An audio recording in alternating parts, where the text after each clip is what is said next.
उस पहली वाचा में भी सेवा के नियम थे और ऐसा पवित्र स्थान था जो इस जगत का था, क्योंकि एक तंबू बनाया गया। पहले तंबू में दीवट और मेज और भेंट की रोटियां थी और वह पवित्र स्थान कहलाता था। दूसरा, पर्दे के पीछे वह तंबू था जो परम पवित्र स्थान कहलाता है।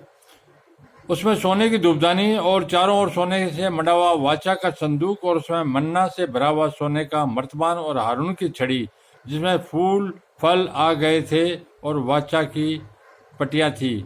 उसके ऊपर दोनों तेजों में करूब थे जो प्रायश्चित के ढकने पर छाया किए हुए थे। इनका एक एक करके वर्णन करने का अभी अवसर नहीं है।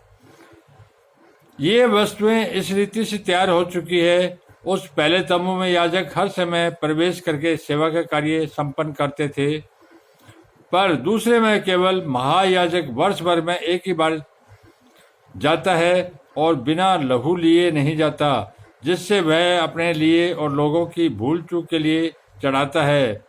इससे पवित्र आत्मा यही दिखाता है कि जब तक पहला तंबू खड़ा है तब तक पवित्र स्थान का मार्ग प्रकट नहीं हुआ।